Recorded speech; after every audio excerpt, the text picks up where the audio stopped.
The Hidden Power of Women Unveiled. Story written by yours truly. Her Story Unveiled 007. Chapter 1. The Awakening Dream. Sheba lays in the stillness of her room, the moonlight spilling across the floor, casting eerie shadows that dance as though alive. It was always like this. The strange way the night seemed to pulse with energy, as though the world itself whispered secrets to her, waiting for her to listen. She tossed and turned, unable to shake that feeling of something was missing. Something was always just out of reach. But tonight the feeling was stronger. Her heart beat faster as a chill crawled over her skin. And then she heard it, the faint whisper of a voice. Sheba. The voice was soft at first, like a breeze against her ear. But as the name repeated, it became clearer, more distinct. It was a voice she knew, a voice she heard before in her dreams, in her thoughts, even in her heart. Sheba, my daughter. Her mother's voice. The voice she had lost years ago. The voice she thought was gone forever.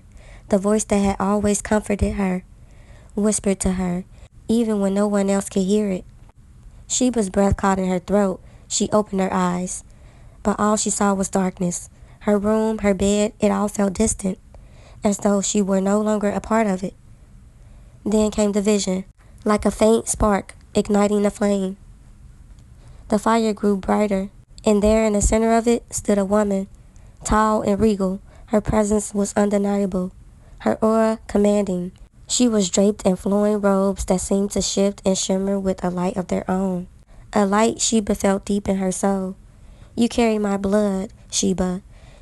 You are part of a legacy, a bloodline of women who have always been greater than they realized. But you must remember, you must awaken. The fire crackled, and the woman's face morphed into something familiar. Her mother's face. The vision faded quickly as it had come, and Sheba was left in the silence of her room, her pulse racing. She didn't know what to make of it, but the words echoed in her mind, repeating over and over. Awaken, awaken.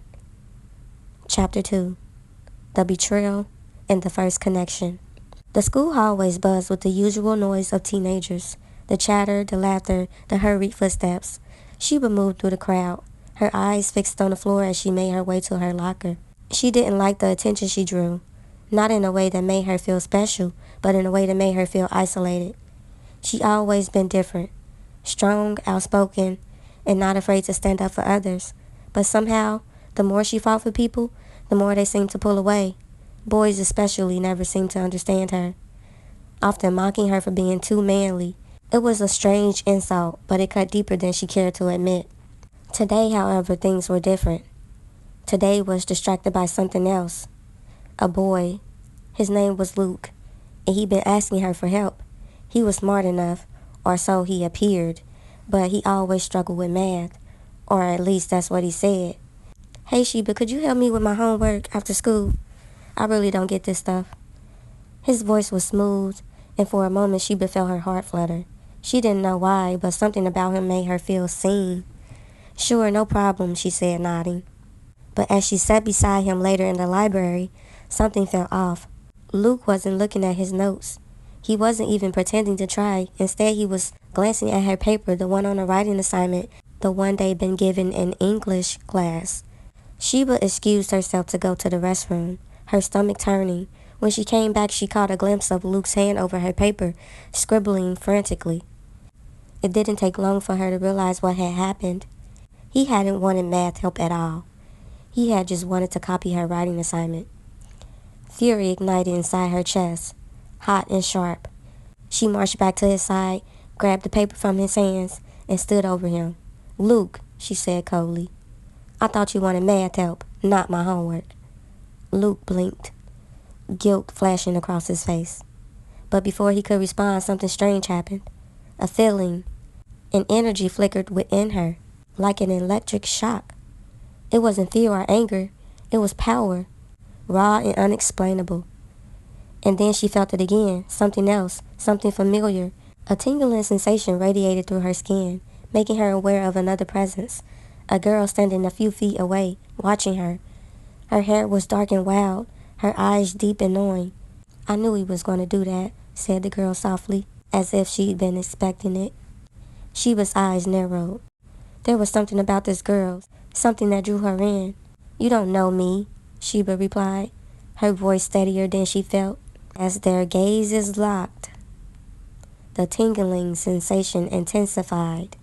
Sheba felt a strange connection to her, as if they were drawn together by some invisible thread. "You're not alone, Sheba," the girl whispered. "You'll see." Chapter 3. A Sign from the Ancestors. That night Sheba's sleep was restless. The images from her dream, her mother's voice, haunted her. But this time she felt something else, an urgency, a whisper that beckoned her closer. She fell into a deep sleep, her body heavy with exhaustion, but her eyes closed. A new vision began. She was in a vast, ancient forest, the air filled with power. Women surrounded her, their faces familiar yet distant, as if she had known them in another life. They were beautiful, powerful, and wise. Their eyes glowed with an ancient knowledge that Sheba couldn't begin to understand. One of them stepped forward, and Sheba's heart skipped a beat. The woman's face was the same as her mother's, but older, wiser, with eyes that had seen centuries pass. "Sheba," the woman's voice echoed in her mind, "it's time for you to remember. You are the one who will lead. You are the one who will awaken the power within you." The vision flickered as though it were a candle on the verge of burning out, and Sheba felt a sharp pain in her chest. Her eyes snapped open. The room around her was familiar, but she felt different. Something had shifted. She could still hear the faint echo of the woman's voice in her mind. "Awaken. Awaken."